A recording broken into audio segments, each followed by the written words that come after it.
A week it's been. Here's some Baltimore kids having a great time with a police officer on Halloween. But for some people in Federal Hill, Canton, Homeland, South Baltimore, the Inner Harbor, it was Hell-O-Ween. Out-of-control juveniles beating and robbing innocent fun seekers. This from the Baltimore Sun. Councilman Eric Costello reporting 10 to 15 juveniles committing at least 4 robberies and assaults in South Baltimore and assaults in other places and the Inner Harbor. 2 juveniles assaulted, their Halloween candy stolen on Spring Lake Way in Homeland. Hoodlums with baseball bats and wooden boards on the attack on Federal Hill. And I could go on and on. There's so many others. It's pathetic, it's ridiculous, and people need to control their kids. I mean, that's the bottom line. We can't make up excuses of kids being kids. A very big story this week. Jimmy Mathis, kick it off. I really don't know what to say, Richard, to be honest with you. I mean, we have a city right now that just passed 300 murders. I don't know. I guess they should start making jail cells now for these kids. I hate to say that, but I'm really speechless on this story. Wow, Tyrone, that's big for you. Tyrone Keys. Well, sooner or later, somebody's kid is going to get thrown out in front of a moving car because this is getting ridiculous. And then you'll hear choruses of, my baby ain't never hurt nobody. Part of the problem is economics and a lack of economic education, so therefore there's no opportunity that they're able to seize. And then part of the problem is parenting, as T.J. Smith said. We're the strong fathers to put a foot somewhere where these kids will stop doing this. All right, Tanya Banya, welcome back. Thank you. I'm happy to be here. Yeah, the kids situation, we've got to give these kids something to believe in, but when they behave like criminals, we've got to hold them responsible. And Chris Kennedy. Richard, it's my sad duty to say once again, as I have on this show, that violence is a symptom of poverty. All right, good morning, everybody. Welcome to Square Off. Welcome to the month of November. And welcome to our brand new sponsor, please. Would everyone please applaud? Live Casino and Hotel. My God, look how beautiful this is. You can be the next big winner with giant jackpot celebrations. When the jackpot hits, everyone wins there. Jackpots start at $50,000 and are guaranteed to hit $100,000. Visit MarylandLiveCasino.com for details. At Arundel Mills, must be 21 to play responsibly. For help, call 1-800-GAMBLER. This is violent behavior, and then people are going to want to get upset, yell, and point fingers when someone takes the law into their own hands. And by the way, I did want to mention that in the Homeland robbery, a Good Samaritan tried to intervene and was apparently pistol whipped. Tanya, it's good to have you back on the show. Thank you. What do you have to say about this? As I said at the beginning, I think the key, and Tyrone sort of alluded to this, is kids have to have something to believe in. Like, they've got to believe that there's a future for them, because the juvenile brain is not like the adult brain. Like, it's a proven fact. They don't have good decision-making skills, but obviously not all kids go out and beat people. But they also know what is right and wrong. A puppy knows what is right and wrong. And here's the deal, we're throwing the word kid and juvenile around, and then in the same sentence you're saying somebody got pistol whipped. So we're talking about real crimes right now. These are not juvenile crimes. And as a father of 4, this story hurts me because Halloween in my house is bigger than Christmas. And it's just another example of kids not being able to be kids.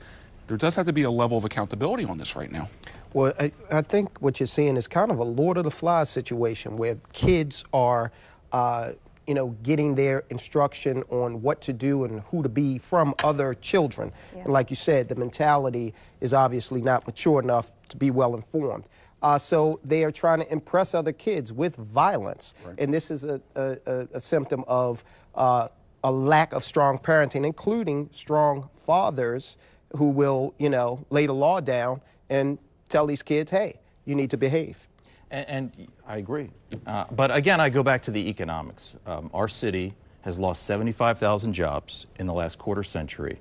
Why? The death of unions or the demise of unions, the increase of a global economy, the increase in automation, and the decrease in blue-collar jobs. That spells loss of economic opportunity, loss of wealth, loss of hope, loss of optimism, loss of direction, loss of education, Chris, and increase in crime. Yeah, I know, but you didn't see this out of the crash of '29. You didn't see this after Black Monday. There's something that is just changing right now. You're not comparing this to something that happened 9 decades ago, are you? Listen. Human instinct? That's what I do. Absolutely. If we're going to blame, see, I find it to be sort of dismissive if we're going to blame this on the economics of society. If anything, you look in the past, when people lived in poorer neighborhoods, they united around one another. That wasn't necessarily some justification for violence and what we're seeing right now. All right, now we've also learned of the family, you might have heard about this, family of 10 that come down from New Jersey to celebrate a 14-year-old's birthday. They're surrounded by a group of these juveniles, or whatever you want to call them, and are assaulted at the Inner Harbor.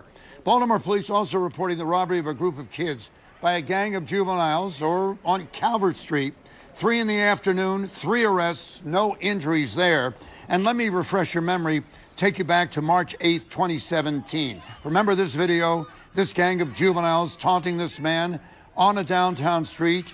What can be done to control these out-of-control juveniles? Well, don't you have to think some of it is the increasingly tribal nature of our society? I mean, we're clans, we're tribes, and we otherize other people, and we don't see people who are different. And I'm not talking about sort of color and religion. I'm talking about that's not my neighborhood, that's not my people. We don't see people who aren't our people we don't see their lives as being as valuable as ours. Well, let's take a look at that real quick.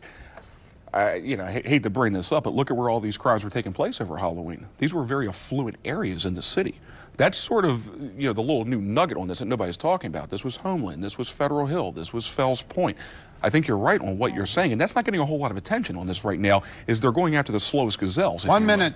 No, I think that's an excellent point. I also think that, again, to Chris's point, we've seen individuals growing up in tough circumstances economically.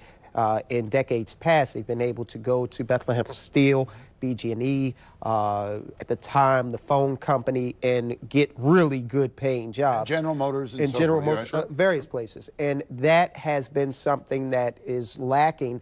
Now, I mean, the skills job, the hard skills jobs have been de-emphasized, and there's been an overemphasis put on a college education, which a lot of people just aren't equipped for. And blue-collar jobs, Tyrone, have actually become taboo. You look at vocational schools, and if you don't have a college education, you've almost been labeled a failure in society by in some ways. Right. What we're talking about, at its core, really is income inequality.